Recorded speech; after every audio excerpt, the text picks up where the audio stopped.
Hello friends, आप सभी का आपके YouTube चैनल शिक्षापुर में हार्दिक स्वागत है। आज फिर से एक ज्योग्राफी क्लास के साथ, क्योंकि हमने पिछली क्लास में चेनाब व झेलम नदी के बारे में पढ़ लिया था और आज इसके बाद हम जो आगे स्टार्ट करने जा रहे हैं वो है आज अपनी रावी, व्यास और सतलज नदी। आज हम इन तीन नदियों के बारे में पढ़ने जा रहे हैं और इसके बाद हमारा जो सिंधु नदी अपवाह तंत्र है, सिंधु नदी अपवाह तंत्र, ये अपना कंप्लीट हो जाएगा और इसके बाद हम गंगा नदी अपवाह तंत्र के बारे में बात करेंगे। तो आज स्टार्ट कर रहे हैं सबसे पहले रावी नदी।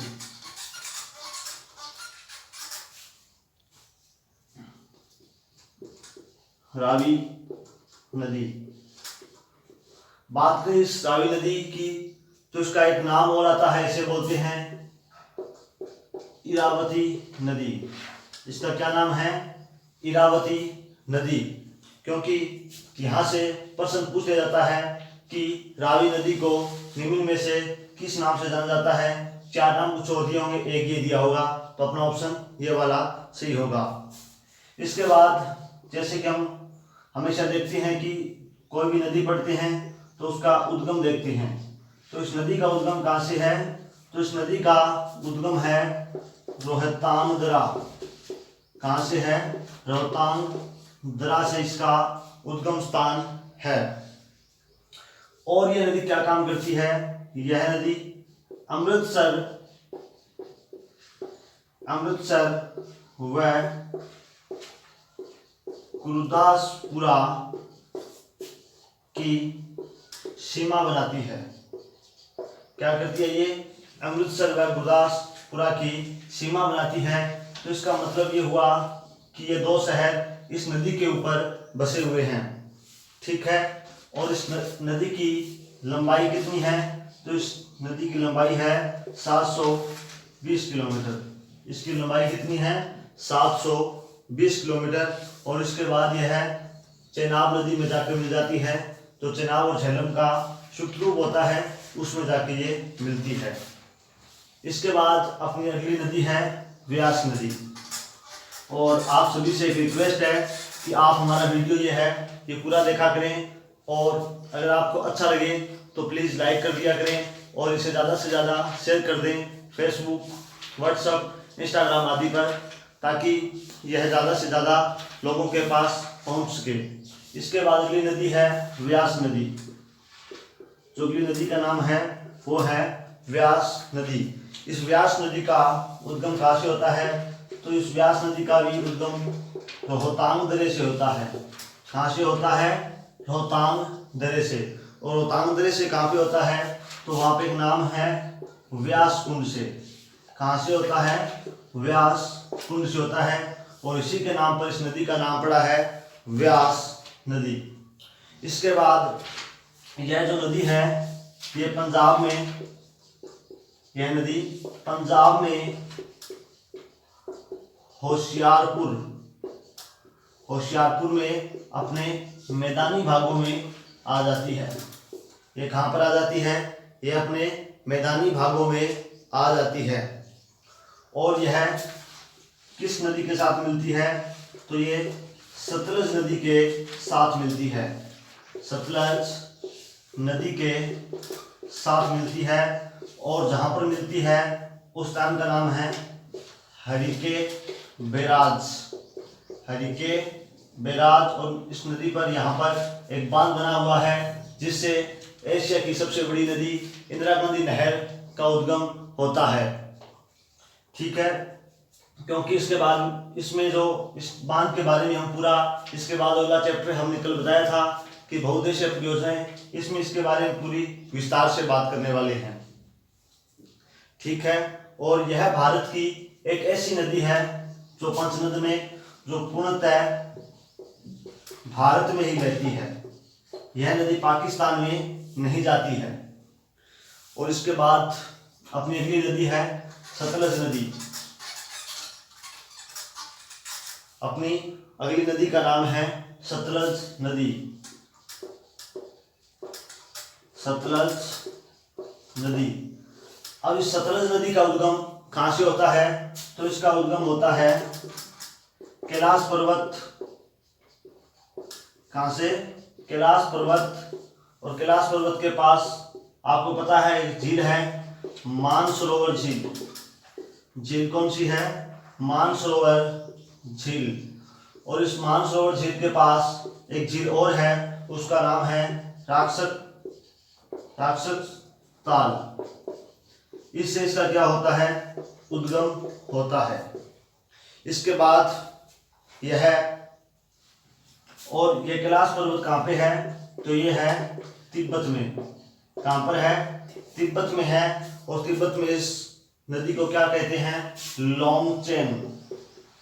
लोंगचेन कहते हैं इस नदी को। आपसे प्रश्न यहाँ से पूछा जा सकता है कि सतलज नदी को तिब्बत में क्या कहते हैं? तो तिब्बत में इसे लोंगचेन कहते हैं। इसके बाद यह भारत में किस दरे से होकर गुजरती है? यह भारत में किस दरे से होकर गुजरती है या प्रवेश करती है? यह भी प्रश्न पूछ लिया जाता है। तो वह है शिपकिला दरा। उस दरे का क्या नाम है? शिपकिला दरा। कौन से दरे से प्रवेश करती है? तो शिपकिला दरा से प्रवेश करती है। इसकी लंबाई कितनी है? तो इसकी लंबाई है 1450 किलोमीटर। लंबाई कितनी है? 1450 किलोमीटर। और भारत में कितनी है?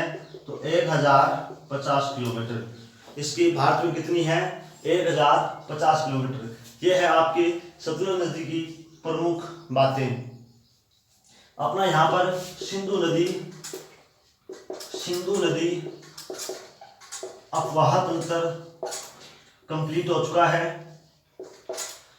अब इसके बाद मैं आपको बताऊं कि आपने इतना मैटर पढ़ा, इसके बाद इसके शॉर्ट नोट्स कैसे बनाएं, इसके बारे में थोड़ी बात कर लेते हैं, ताकि आपको हमेशा के लिए याद रह सके। आपको उसके बाद भी रिवाइज करना हो तो आप कम टाइम में ज़्यादा रिवाइज कर सकें। तो इसके लिए मेरा थोड़ा सा सुझाव है, शायद आपको ये पसंद आए। आप इस तरह से अपनी कॉपी के अंदर लास्ट में नोट्स बना सकते हैं। जैसे हमने यहाँ पर आज जो कंप्लीट किया है वो है सिंधु नदी अफवाह तंत्र।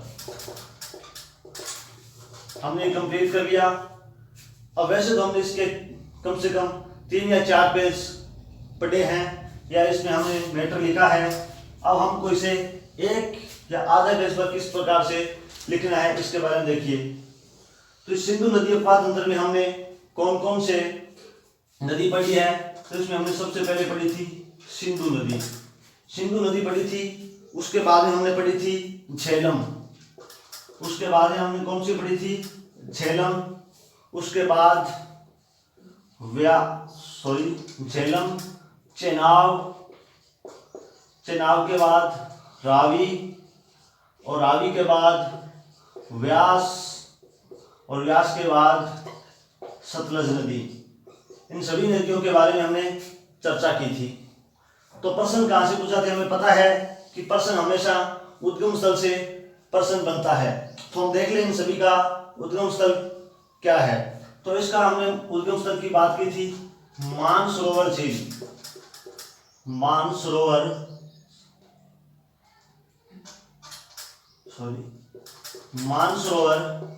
झील, कैलाश पर्वत और बोरकचू से हमने इसके बारे में बात की थी। इसका हमें क्या पता चल गया? एक की पॉइंट हो गया कि इसका उद्गम स्थल कहां से है? मानसरोवर झील से है। इसके बाद हमने झेलम नदी की बात की थी। तो इसका वेरीनाग झील के पास कहां से है? शेषनाग झील से है। कहां से है? शेषनाग झील से है। इसके बाद चेनाब नदी का कहां से है? तो इसका है बारालाचा दरे से। इसके बाद इस रावी नदी का